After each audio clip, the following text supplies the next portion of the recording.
What's going on, All Terrain fam? We are here with another episode of the Fueling Fire Frickin' Podcast. And today, we're going to talk about all of our shitty behaviors. Unwanted behaviors. Shitty behaviors. And oftentimes, they're behaviors that loop over and over and over again. Isn't that so fun? Really fun. And how they show up in all sorts of places. And you're like, oh, hello again. Good to see you. But yeah, what's going on? How are you? I'm good. I'm actually a little tired. I swear caffeine has the opposite effect on me sometimes. It is. Like once I have coffee, like I wake up and I'm kind of like, woo. And then I have coffee and I'm like, whew. It is. It's, I'm relaxed you wake now. up. I'm tired. I can't handle your energy until I have coffee. And then you have coffee and I have coffee and then our energies flip-flop again. Yeah. It's fun. So it seems like maybe I should just not drink coffee, but more from me. How are you? I get all 10 cups. I'm good. You look pensive. Yeah, I was trying to think about how I am. I am starting marathon training next week. Yeah. For the Leadville Marathon. Are you gonna go for a run today, even though it's kind of snowy? You better believe it. I mean, you already told the dogs that you were going to, so. I declared it this morning to the dogs, which is the utmost important. So a little nervous about that. Nervous about the marathon mostly, or nervous more about the training? Nervous about like being able to get the training in with all the commitments that I've unexpectedly committed myself to. Yeah, we were driving in the car today, and I feel like you just now like pieced it all together of like, I committed to there's something a like lot going on every weekend for like the next 6 weekends. Shit. It's like I committed to some like last year. Yeah. And then committed to some like at New Year's. And then committed to some like just the past week or two. Yeah. And I didn't really realize like, oh shit, all of these were at the same time. But I will say, on just from like kind of not on the scheduling side of it, they're all really exciting things that get, like if we think of like aim fulfillment and where we want to go, all of these opportunities are things that are going to get you there. Yeah. So, I mean, it shouldn't stress me out. I get to, I don't have a boss, so I don't have to take vacation days. And right. But also pushes you to have to like force you to be a little more organized, which is not your usual thing. So that's kind of cool. Whoa. What? I don't mean that in a bad way. I'm more of the little like hyper. I don't know. I think we've been a little flip-flopping lately. With what? Oh, like organized at home? Yeah. I was you've like been a little bit looking more through. disorganized. I have. I feel like that is very much a telltale sign of where my brain is lately. I'm like, So true. And the house is showing it. But you know what? That's fine. I've picked up the slack. You have. Yeah, I even did my own laundry. Proud of you. But today I think is going to be good because for me, this showed up as something that really helped me get through a bout of depression and a really low last year. Probably the lowest I've ever been for whatever reason. Would you say it was almost like your first? Yeah, I guess it was kind of like my first glimpse into like, like if you kind of knew what it was, I guess. You obtain a certain level of goal or success, then you realize like it's not everything that you thought it was going to provide. Yeah. And then you're like, now I'm still here and have to keep doing these things. But it was also realizing that like every time that I do make progress, I have these like kind of reoccurring behaviors that kick up. Yeah. Like the ego kicks back in, my irritability with other people because my ego is bigger kicks back in. And then I start to like lose good emotional quality with my relationships. Right. It seemed to me like you have these like you kind of knew what your behavioral tendencies were. Like, I feel like we always kind of knew, like, I'm the anxious one, you're the more irritable one. But it wasn't really until we had, like, a lot more clear and precise language on how that's showing up in more specific other than like just irritable, just anxious, and having kind of more of a specific area of, oh, this is the exact behavior or like pattern that's showing up, as opposed to like one emotion that's kind of there, allowed you to actually work through it. Yeah, for sure. It allowed me to see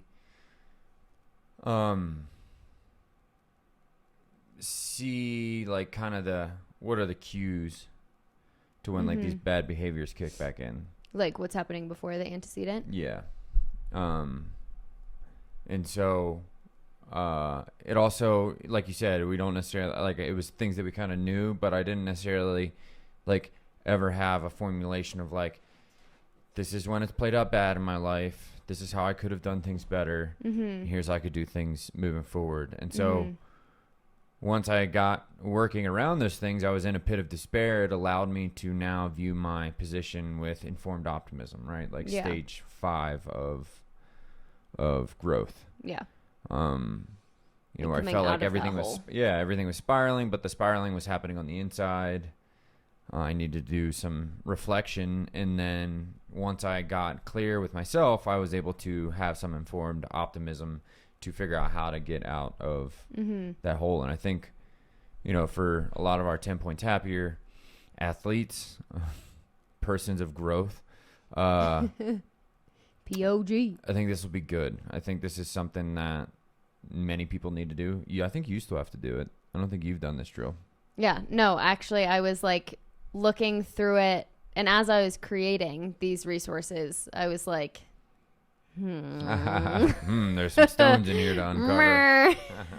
And I think, you know, just alluding to it before, I think I'm personally going through a phase of growth. Yeah. And I think this is going to be a really, really cool activity to do. And usually it's kind of met with like a fear or kind of worry about like, oh, what am I going to uncover? What am I going to find out? And I think I'm just much more confident in myself and growing in who I am. And I'm actually really excited to dive into this. And it's just a kind of cool difference to see my natural emotional response to change being more of excitement as opposed to like doom and gloom. Where I actually really like change, which seems odd because I'm also a big creature of habit, but usually I like external change. Yeah. Not necessarily internal. So I think this is going to be really great to go through myself as well. Yeah.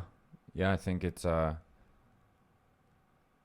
something that, you know, you're kind of in a pit of despair in a sense that you have like some pain with your body. And, you know, in our therapy sessions, you've uncovered some deeper things that you didn't know that you were struggling with. So it's like, I emote now. It's like really big deal. You're what?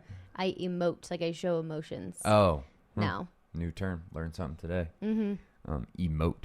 I emote. Sounds very robotic, which is like the opposite. Words. I have been trying to use cathartic. Cathartic. You did it the first time. Woo! Okay. Speaking of words, like though. 10 times I can't. Cathartic. Okay, now you're back. Yeah. But on one of the group calls the other day that you weren't on, I used the word bolus just like out of nowhere. And I was like, no. Damn it. I've turned into Garry. I was like, This was a word that I used one time. She's like, I don't think that's a word. And we looked it up. She's like, shit, it is a word. I know. I was like, you're just like making up weird things. Like you're just adding 2 words together. And they're like, no, that's a legit word. And if you know me, that's pretty on par for the course. So yeah, I'm excited to see, you know, you've had a lot of what was seemingly known for you kind of become unknown, right? Like, you know, your body having pain, which you've like never had really any big, at least since gymnastics, you've never really had like any long season of pain. There's always been an injury. And I think for me, this is like a big thing that shows up is like, there always needs to be a reason. Yeah. Like I like knowing why, and I find a lot of comfort in knowing and understanding why. Like we were talking about this earlier, before this. But just like, I mean, like why I went to school for psychology, criminal justice, like why do people do things? I'm just like so hyper focused on it. Like why is my one toe slightly at a different angle than my other toe? And Garry, and I'm like, I don't know. Yeah. It like becomes a little hyper obsessive. And I think that's where the biggest frustration is, like, just like you're saying, it's like, I always kind of know and understand why my body is doing what it's doing, because that's what I spend a lot of time doing, focusing on, and like understanding and putting a lot of value and effort in that. And all of a sudden it's like, I feel like it just shit the bed. And I'm like, but why? Like, I take care of you. This is bullshit. But I think I've found the grace and space to know, like, this is telling me something else, and that there's a lot more growth to be had. And I think this is why I'm open to this work now, and I'm not sure it would have elicited the same responses at a different point in time. Yeah. Speaking of, with your back pain, Barbell Medicine has I think they have an article called, like, Back Pain, What Do? Yeah, I started listening to Steffi Cohen's podcast. Also, she goes over the, like, psychosomatic reasoning for back pain, and I only got like 20 or 30 minutes into it, and then squirrel brain, probably started listening to Morbid instead. It was like, you know what? This is enough about me. Let's just listen to murder instead. But I think that's going to be really interesting also, because there are a lot of things at play, I think. And I think, like, if we can extrapolate, like, how this might be applicable to somebody else's life, it's like, still oftentimes, even though what seemingly feels out of our control is something that we still led ourselves to with behaviors. Right. Like, whether it was, like, not listening to a certain cue. Like, for me, right, it's always like, I feel good, I make progress in fitness and business, ego grows, I push something too far, and then I'm like, wow, I didn't listen to the check engine, like, and then I become aware when the check engine lights were coming on and I didn't listen. Yeah. And so I think, like, you know, for you, right, you're kind of like going through, you know, a good season of growth / struggle together, and it's going to be like, maybe I think you'll get through this, and a lot of people will be like, wow, like, even though it's seemingly external, it seemingly involves relationships with other people, like, I'm still led myself to my own turmoil, though. Right. And I think you might uncover a stone or two with this drill, just like a lot of our athletes will. Well, and that just reminds me, and I know I'm going to skip ahead just slightly to what we're going to talk about in the next podcast, but really utilizing this, and we kind of say there's two places to go, of acceptance or blame. And I think for a long time it's been really easy to kind of be like, okay, this is the reason, looking for that, like, external thing to not necessarily, like, blame and outwardly hold this, like, anger and frustration towards it, but it was kind of like looking for an external reason. And instead looking, just as you're saying, like, okay, there may be all of these external factors, but there's also the internal piece and acceptance that I'm playing a factor in. And when I'm not kind of taking that responsibility, the full healing isn't going to happen. 100%. And so I think that that's what kind of this phase is really teaching me, is really allowing myself to accept my role in the entire situation and how it's, like, showing up in so many parts of life, and just accept, like, okay, now I have the opportunity to take responsibility and do something about it. Yeah. I think that's something that a lot of people struggle with. Yeah. It's very shame-inducing sometimes. It's something that, like, I used to struggle with too, in the sense, like, I was always irritated and angry at everything, and it was like, wow, like, it's not other people's fault that I'm angry. It's that how I'm responding to these things and these stimuli. And, you know, I firmly believe now that, like, we are in, you know, ultimate control of what we experience, right? Because everything comes from inside, and how we react to things, and we have these, like, batched behaviors, like, X happens, my computer program is designed to respond exactly like this, because I've done it for repetition over years, and it's, you know, a lot of times what the body is used to make decisions efficiently can still be negative. Our body isn't perfect at batching everything and every response with a great reaction. Well, it also, when you train that default, it may take less energy and kind of like feel easier for you to go to that negative because it's what your system is defaulted to so often. So kind of switching to the positive seems like more effort and kind of like, this is more work. Like, I don't really know if this is what we should be doing. Yeah. There's an easier way to do this. It's called saying fuck this. Yeah. But knowing that once you actually work that muscle, then you're changing that default setting and it will start to be more efficient that way. It just may not seem more efficient initially because you're making a change. Yeah, for sure. Do you think maybe talking about some of the ones that I kind of uncovered would be kind of like a good way to paint an example? Definitely. So like if you're not in our 10 Points Happier program, we have a drill where you go through a list and you pick a list of all these potential behaviors, a crap ton of them. Yeah. And probably like almost 100. Yeah.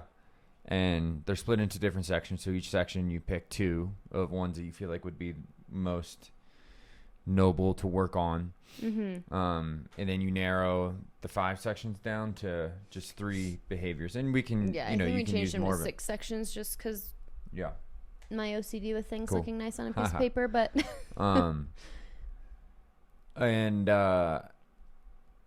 so for me, what I like, the big one that I uncovered was I'm a poor listener, in the sense that at the time when I did this drill, like I was very much back to the ego driving a lot of my decisions. Mm-hmm.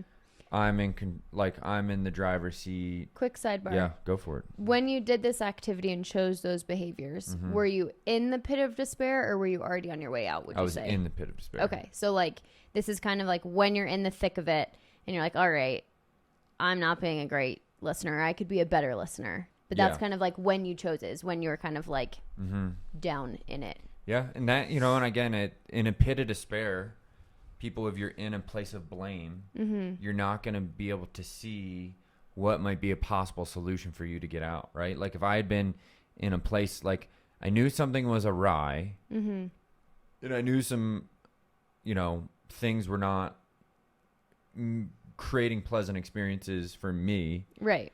But I knew with that, though, it was my fault, right? I didn't say was that like creating the cycle though of kind of like you felt like you were getting more frustrated because you felt like it was you and there was nothing to change? Or no, it just, again, it's kind of maybe I didn't articulate what I wanted to say. If we can at least be in acceptance that it's our fault, then we can actually pick up on something that might help us get out of the pit of despair. Right. If you're it allows me to see the potential thing, right? It allows me to see an outcome-based thing where I have view of everything. Takes your blinders off a little bit. Yeah, it takes my blinders off versus saying this person is at blame and I just get hung up on that thing and I don't see the billboard going past me that says hey, I can help you over here. Well, that's when you take that exact It's like energy. Road rage and you don't see anything else around you. Right. But I feel like that's when people take the energy and the effort and the time spent for vengeance and revenge and trying to get back at people, when in reality it's I've said this on podcasts before, we only have so much energy literally to expend and do with our lives. And it's you can take that exact same energy and flip it to your side and do exactly what you're doing right now. It's okay, I'm playing a part in this, so what can I do about it, instead of putting that effort to I'm gonna blame this and I'm gonna get back at this person and revenge on this, and it's just a cycle that way too. For sure. So I guess what would be considered depressed, having no drive for anything, sitting there just feeling blank and empty. I mean, you've never seen me. I've never seen it. Multiple of my friends were even asking hey, is everything okay? And I think it's also you are such the excited personalities. So when it was such a shift, it was Gary's not screaming, let's fucking go. And I think it's because you have that personality that really fills the room, that it felt like the absence was really obvious to other people. And I think it almost took you a little more time to catch it for sure from yourself. I think you kind of saw it before I did. Yeah. So yeah, like the 3 that I picked were not a good listener. I'm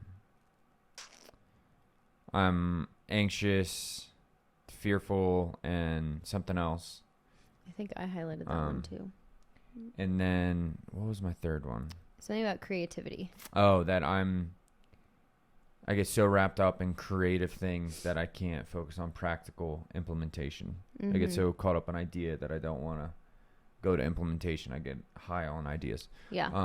But, you know, the big thing of, like, not listening, it was like, all right, I recognize, like, when I'm not listening, and it's not even so much, like, in a conversation with Hailey, right? Like, it's not even what I ended up writing about. Like, how did this play out negatively? I wrote out, like, when I start producing some level of success, I stop listening to my strongest support system, and I only go off of, like, what I feel and what I perceive, because I think I'm the driver of everything, right? And that has always played out the worst when I haven't listened to, you know, parents in the past, right? Like, it's always been something where, like, you or the business, or in the past, things where not listening to my parents, right? I'm not a good listener in the sense of, like, the ego grows. Right. I don't listen to people telling me, like, the warning signs, like, hey, you should probably check in on yourself. Right. Sounds like you're crashing. And I think that it's not like listening and forgetfulness, like, hey, I told you to do that, and you're still not doing it. It's more like, no, I hear you.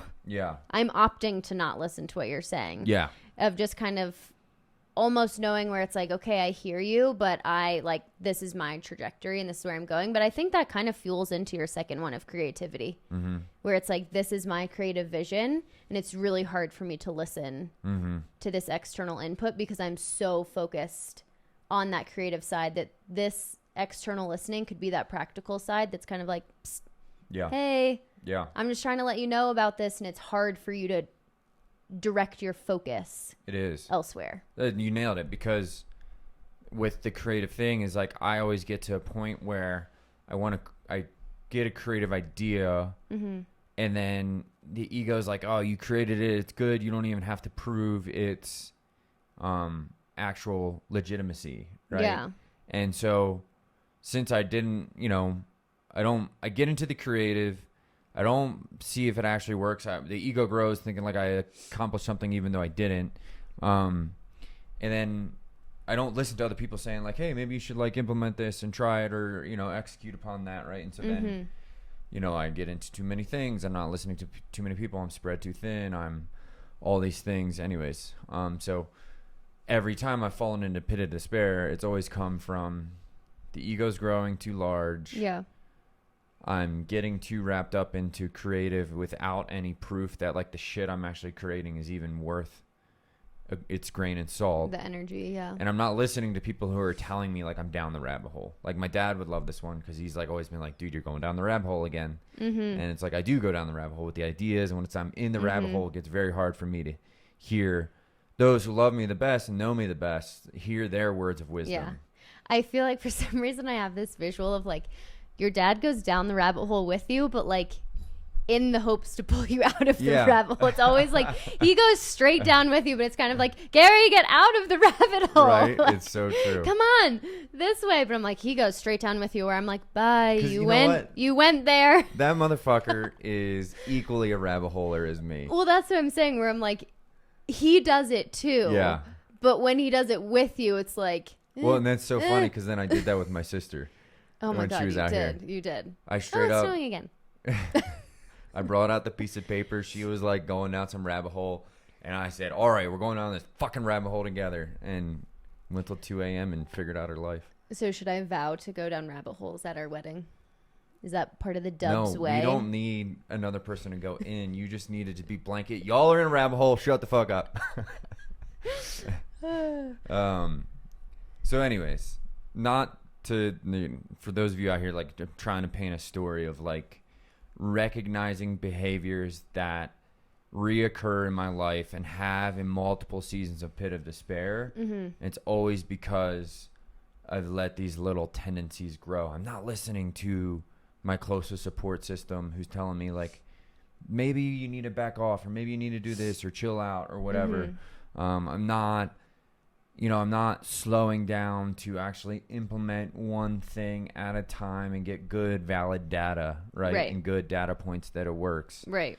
And what was the third one? Oh, then I'm anxious. And then because of all that, I'm anxious because I have too many open-ended things, right? Like I'm a creative process that has no data and no data points to see if it works. I can't silence the anxiety. Yeah. Because I don't know what's happening because I don't even have any data points of like if this is working, right? It's like throwing more and more things up against the wall. It's like if you slow down and just get some data points of what the hell is working. Yeah. And you practically implement some things, then you can start to quiet that anxiety. Like, oh, I know the data shows over a year and a half, if I do X, Y, and Z with the business, X, Y, and Z happens. Right.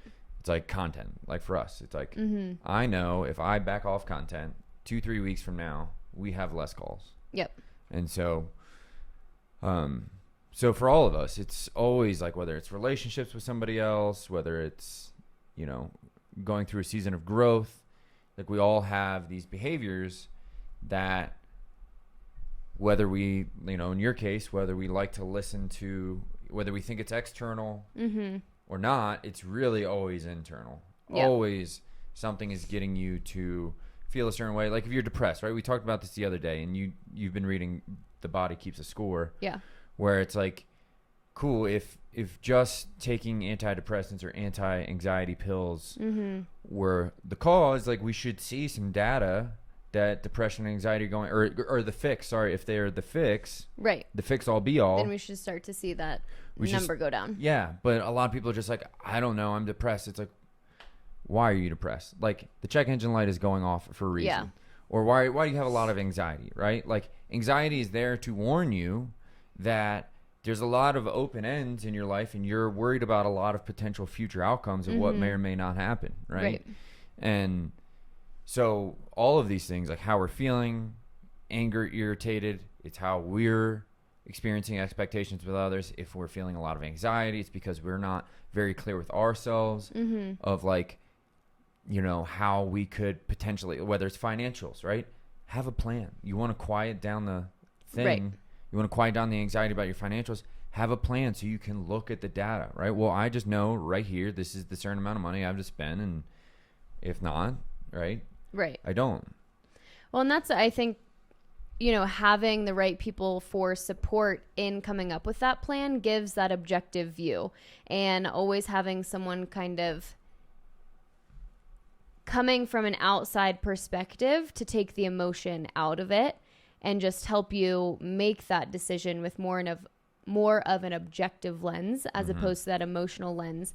And that's why support from so many different people is so important, because if you're only like, especially with family things, if you can only talk to your direct family about everything that's happening with your family, it's hard because there's emotional ties there for everyone. Yeah. But when you can have more of an objective lens come in, then that path starts to illuminate itself and you're like, oh, it's really not as complicated as I was making it. Very same with like financials. When we have such a strong emotional tie to finances, to debt, to abundance, to all of these things, but having a financial advisor or reading a book or, doing something that's a little more external takes the emotion out of it, where it's like, I don't need to speak directly to you in your exact circumstance. This is going to apply to you and allow you to be like, oh, okay, this is just a step I need to take. Yeah. That makes sense for me. Yeah.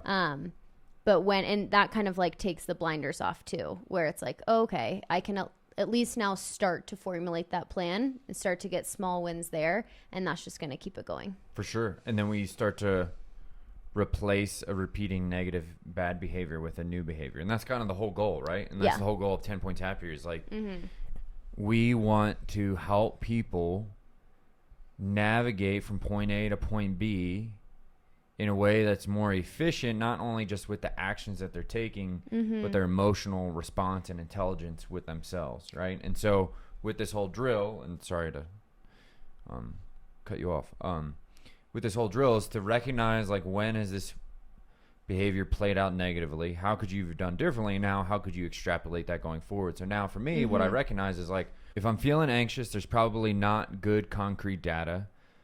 It's also probably because I'm getting too far in a creative rabbit hole and I'm not listening to the people surrounding me, right? So I can recognize like when those emotions are creeping back in, right? Or anxiety's going off. Well, what did I say anxiety is about? I can actually go back to my notes and be like, all right, typically when this happens, it's because I'm not clear on the data, right? I'm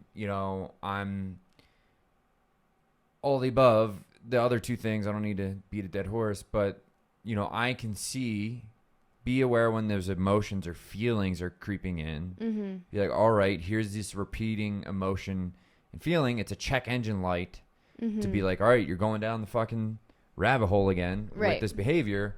And now we've worked on recognizing it, and now we can hopefully eradicate that negative behavior happening sooner so we don't go as far down the pit of despair. Right. And that's what we all have to do is take old programming. And it's not about fighting the old and saying you're going to just like squash it down. Or being mad at the old. Yeah, you have to actively work in replacing it with a new. And that's what, in kind of tying it back to the body that keeps the score right now, and he's a psychiatrist, and so he does prescribe antidepressants, and I don't have anything against them. But it was basically like when we only extract, so like, or even just only add in something, if we don't do both of those at the same time, and we talked about this on an earlier podcast of, like taking away all of your furniture, and then one by one, you're going to start to bring them back in. But it's both of those things have to happen, of taking out the old and replacing with the new. But if only one of those is happening, then it's just like putting the Band-Aid on it. So it's like if we're just taking the antidepressant and we're not extracting the old, we're just adding in this new thing, that's not going to do us much good. Also, if we only extract the old and we don't have anything to actually replace and have a new default setting to go to, we're also going to find ourselves super stuck. And so I think sometimes that can be the hardest part, is figuring out like, what does that look like? And that's why we created 10 Points Happier. They're like having an actual structure and plan on how do we extract and add in at the same time, so that we can still kind of get to where we want to go while we're still focusing on that emotional quality. It doesn't need to be one or the other and so rigid. Yeah, for sure. That was a bit of a tangent. Sorry. No, but I think to that, it's like, bottom line is like, one thing that we've lost in our modern age is like, we just want a blanket statement like, oh, it's a chemical imbalance, right? Or and a lot of these emotions that we feel that are negative, they're a biological evolutionary mechanism to be a warning sign, right? Like, what's going on? Like, obviously treatment is something we always say, get the treatment. And even in that book, that guy's a doctor and he prescribes these things, but he also says we need to actively work and dissect this apart, this emotion that you're feeling. It's more coming at it from an entire holistic view. And I think that's really bottling down like all-terrain in general, is like really not coming at anything from a one-sided approach and really attacking whatever it is in life from kind of that like multifaceted, having it come from all realms. It just reminded me of something, and now that thought left. With those things, right, it gives you, like, let's say it's anxiety, right? Like, maybe it is really, really bad. Like, that can give you an entry point to even have the wherewithal to see, to start have vision, right? You can be so consumed by the anxiety that you can't even see a potential way to get out of that pit of despair. Right. And so it's kind of like training, right? When we talk about, like, with pain, so many people, like, if they feel certain pain, they want to eliminate a movement, right? It's like, well, why don't you try to find like an entry point that you can do that movement without pain, right? Yeah. Like, is it lighter weight? Is it limiting the range of motion? Yeah. Like, let's say it's squatting. It's like, all right, well, I can't do, my knee's hurting in squatting. Well, does your knee hurt in a box squat, right? Does your knee hurt with lighter weight, right? And it's like, if you can find an entry point with any of these things, pain physically or pain mentally, right, whether it be with an external aid, then you at least have the capacity to start building off of, like, why is this happening? Can I scale up out of this pit of despair? Yeah. And I think also with that, like, negative emotional space is that allowing yourself to feel and become aware of what that negative emotional space is, instead of just disassociating, disconnecting, and avoiding it. Yeah. Because it's bad. And so it's like, ooh, well, if I am feeling depressed or anxious or irritable and frustrated, I'm just going to like not try to feel those and avoid them. Yeah. And that's not going to make you all of a sudden happier and joyful and have peace. And it's like, well, we have to look it square in the face sometimes. And that's the scary, shitty part, where it's like, well, yeah, we can't just avoid it to know less of it. Yeah. We have to almost kind of like strengthen it for a second to know and understand where it's showing up, why is it showing up. Bottle this away with a pill and not have to figure out the trauma in my life, right? Right. And that I didn't realize that, that's a big thing that's showing up for me now is I'm like, oh no, I like totally feel emotions.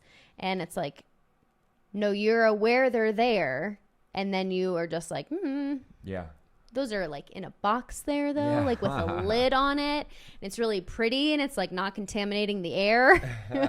And where it's like, oh, it's not a bad thing that these are here. I just need to understand them more. And I think that's where it's like we're changing the relationship with them and having them become less crippling and knowing more of the positive things, knowing that it's not that we're trying to take away negative experiences from life, taking away pain. It's like, let me just understand this more. Yeah. Because it's like, all right, if let's say you're depressed in your relationship, right? You're like unfulfilled. You're deep in a marriage, you have kids, and you're like, I'm depressed. Why am I depressed? And it's like, if you can go back and look at behaviors and you're like, maybe one that I struggle with is like, I'm quick to irritation and anger, right? Yeah.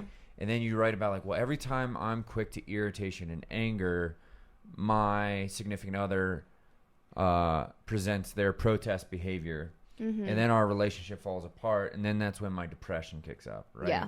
Yeah. Or like oftentimes like many people think that they were going to get to some stature and status in life that was going to fulfill all their wildest fantasies, and they get there and they actually accomplish the thing, and it doesn't produce what they thought it was going to produce. Which then almost makes it worse because you're like, well, what the hell am I supposed to do now? What do I put myself into now? Yeah. Right? Where do I put my sense of meaning into now? Yeah. Right? And that's what a lot of people struggle with is because then they're there though and they're pigeonholed, right? Like, well, somehow like am I just depressed? Should I like upturn my whole life because maybe it's not what I want? Right? Yeah. And oftentimes that's when you dissect yourself, it could be scary. You could be like, wow, the things that I've been doing for the past 10 years to get here, they were wrong. Right. And like that can be fucking painful to think like everything that you know about yourself, everything you thought that was going to give you value, everything that you were working towards actually is causing a lot of depression. You know what I think is the other really hard part about that is that when you start to do this internal work and see these behaviors and start to look at what's the antecedent, when is this showing up, doing reflection that way, you really start to look at the circle you're surrounding yourself with, and that's super uncomfortable. For sure. Where it's like, yeah. Now I may have to take action outside of myself. A good spouse. And that is scarier because it's not just me that I'm impacting, or, there's conflict here, or, something different. And I think that's, if I try to remove myself from the situation, like there's going to be a lot of struggle that comes along with it. Right. And even though there can be this long-term trajectory, and that's why we have to have that long-term vision, because if we do just focus on like the day to day today all the time, we'll just excuse a lot of those things because it's like, that's a problem for another time. Yeah. But I feel that is where things definitely start to get sticky also, is once you even start to like feel some growth personally, it starts to leak out to like, okay, now we're going to look at the next layer. And that's where it's like, Well, yeah, because as you grow, right, you get some feedback, right? Yeah. You get some feedback in the sense of like, and some people don't like it. Put out a few actions and it was met with a negative response, or it didn't pan out the way I thought it was going to pan out, or it was a little bit more difficult than I wanted it to be. Yeah. Right. And so like is the behavior that like things get tough and you retreat, right? And it's like, well, okay, well, because you keep doing that and you retreat when it's tough, like you're never going to actually get to the spot that you want to get to. Right. And you're going to be continually met with people who fuel that behavioral pattern. Yeah. Or confirm it, give you confirmation bias. You're okay. Or something that's so opposite that they almost like hide and mask each other. Mm-hmm. And I think, that's something that you and I have also gone through of like, we have very different personalities, and sometimes because they're so different, it illuminates or like it allows for those differences to become bigger, because it's almost like our own coping strategy of like, okay, that's who you are. This is who I am. And it kind of like allows it to grow further. And I think that goes into like, that's how you surround yourself with other people of like, okay, well, what are the behavioral tendencies that you're doing? What are you allowing? That's going to show up with who is engaging and interacting with your life and how they do that. Yeah. I mean, we talk about this all the time of like, personally, I have friends that I like one big side of them. And then there's these behaviors on the other side that I don't care for, that I don't want to surround myself with. Right. Right. I would say of all my bachelors in my groom, what is it? Bridal party. All my bachelors in the wedding party. Your wedding groomsmen. Party. Yeah, my groomsmen. All of them. I love all their behaviors. Right. Yeah. They're all go-getters. They're all entrepreneurs. They're all into fitness. Yep. And so, it is. Your behaviors are very much a sum of like the behaviors of people around you too. And we always want to like, the other day I made a post of like surrounding myself with people who, you deem as more successful or more competent at a certain domain. Right. Because it makes you check, like, are my behaviors good enough? Like, am I actually putting out enough effort? Right. Am I doing enough to be where I say I want to be? Right. Like, I want this level of success. Am I actually gut check time? Like, am I doing the work, Well, I think that's why I was drawn to you as a partner, just like a life partner, where it's like you do hold that standard. And for me, it was like I was kind of used to being the one that's like, I'm the go-getter. And now I'm like, oh, my God, I am not the go-getter. I'm like, oh, shit, he is like really the go-getter. But I'm like, oh, this is like what I need. Like, I need. For sure. I think like 2 I weeks can get into so comfortable. Us dating, I was like, are you sure those people you're surrounding with are healthy for you? Yeah, I was like, you're like, well, that is aggressive. Yeah, like, fuck, those not are all everyone my you only need friends to hang right out. now. Yeah, I'm like, I literally don't have any other friends. And you're like, good, you don't need friends. I'm like, oh my God. I'm like, well, it'd be better to not have friends than surround yourself with unhealthy patterns, right? Behaviors. And I'm like, and not in a like, you don't need friends, I'm gonna sequester you over here and like narcissistic, emotionally abusive side. Not like that. You could attest that it was the right thing. Absolutely. 1,000%. And I think that's one of the biggest things now is, I would say for myself, very similar for you. Like, you have a great group of friends. I would say this is one of the first points in life that I feel that same way. Nice. I used to always just kind of like identify with like, yeah, I don't know. I don't really have that many friends. Yeah. And even now I'm definitely more of like a small friend group person. I don't have like 30 people that I reach out to all the time, but I would say that's called getting older. Yeah. I have really true, genuine friendships. And I think a lot of that comes from, again, kind of knowing and understanding who I am, being confident in myself and what I'm looking for, and kind of getting away from those people-pleasing tendencies of like, well, I just want you to be my friend because it's more comfortable than thinking that you don't like me.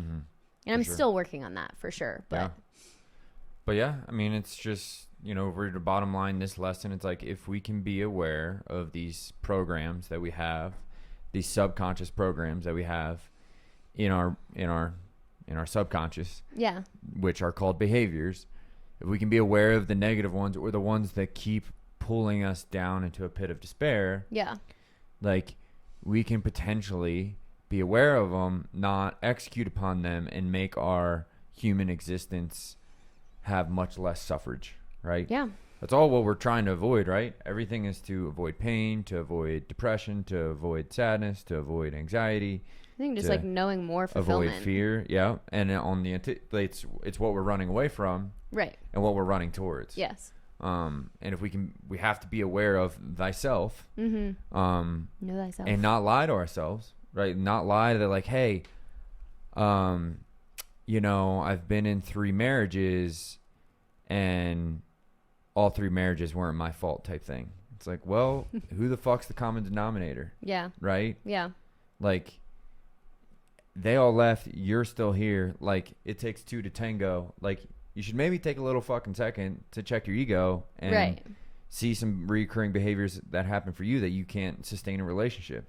But also because on the empowering side, that's the only thing you can do because you can't control anyone else. Yeah. And while in any sort of partnership, again, it does take 2 to tango. So they have their own behavioral patterns also that I'm sure are showing up everywhere, but you can't control those behavioral patterns. No. I can't control what you're going to focus on. Like, you're your own whole self. The only thing I can do is focus on my behavioral patterns that show up consistently and actually come up with a plan of how I'm going to execute differently. I can't do anything about how you're going to execute differently. Well, it's like the lotto, right? Like, if you don't have the money habits prior to winning the lottery, you're very inclined to lose all the money. Oh, I just listened to a really crazy morbid podcast about that. He ended up getting murdered. So sad. But or if you don't have the habits to keep your health, right?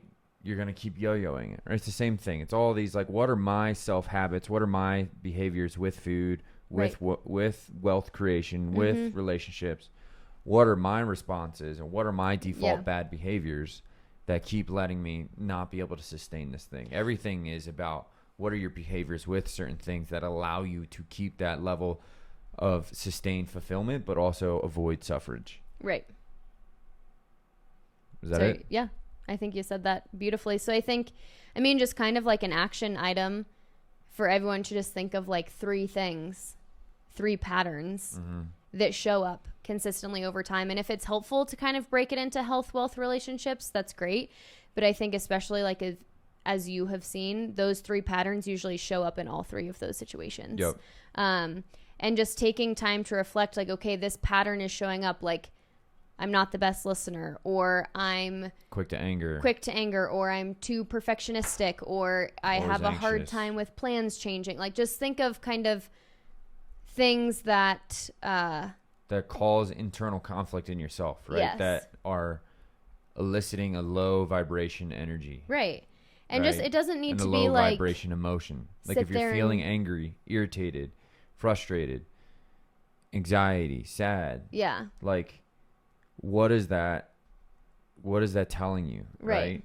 And doing this with the intent, not of like sitting there and writing out all these things of like, look, these are all the things I hate about myself. Yeah.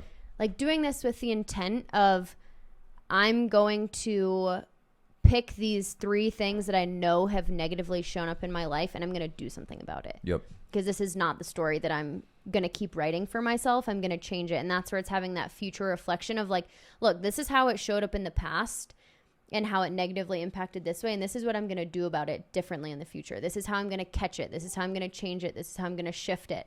And having that mindset and intent and purpose with doing the activity instead of just like sitting there and be like, yep, this is all the things I suck at. Yep. And leaving it there. Boom. 10 points up here. Self-orientation. Yep. Fueling fire. Where are your behaviors? Peace. Bye.